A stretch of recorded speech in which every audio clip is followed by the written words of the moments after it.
धुळे जिल्हाधिकारी कार्यालयाबाहेर बौद्ध आंबेडकरी संघटनांनी एकत्र येत जनाक्रोश आंदोलन केलंय। भारतीय बौद्ध महासभेच्या नेतृत्वाखाली आंदोलन करण्यात आलेलं आहे। आंदोलनात शहरातील विविध आंबेडकरी संघटनांचे पदाधिकारी, कार्यकर्ते आणि अनुयायी मोठ्या संख्येने सहभागी झाले होते। पुण्याच्या वाघोलीतील बकोरी रोडचा प्रश्न निकाली लागलाय। जय महाराष्ट्रच्या बातमीची पुणे प्रशासनाने दखल घेतली आहे। वाघोली परिसरातील नागरिकांच्या आंदोलनाला यश आलंय।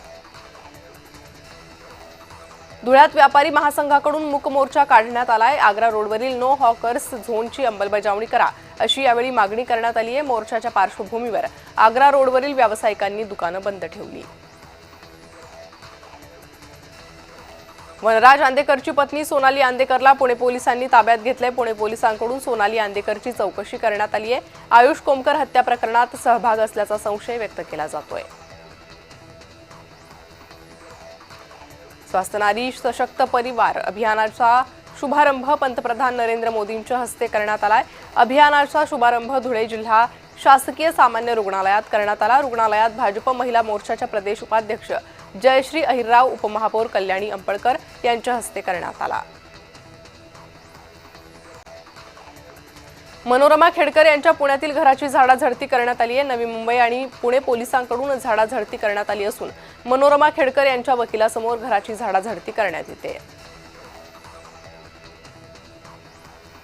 गोंदियात 21 सप्टेंबरला ओबीसी समाज आंदोलन करणार आहे। आरक्षण वाचवण्यासाठी ओबीसी समाज रस्त्यावर उतरणार आहे।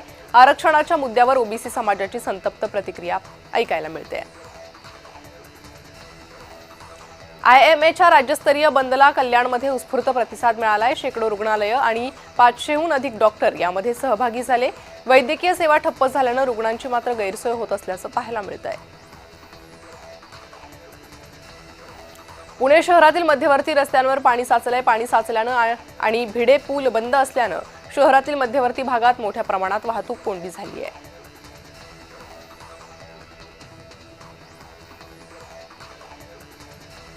राष्ट्रीय स्वयंसेवक संघाचे ज्येष्ठ प्रचारक साई आमटी प्रसाद रूपाने दिली जाणार आहे।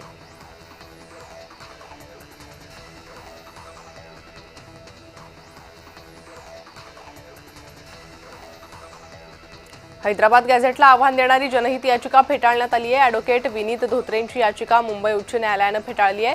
ही जनहित याचिका ग्राह्य धरण्यायोग्य नाही असं हायकोर्टानं स्पष्ट केलंय। राष्ट्रीय स्वयंसेवक संघाचे ज्येष्ठ प्रचारक मधुभाई कुलकर्णी वृद्धापकाळानं त्यांचं निधन झालंय। नरेंद्र मोदी आणि अमित शहा यांचे मार्गदर्शक म्हणून मधुभाई कुलकर्णी यांची ओळख होती।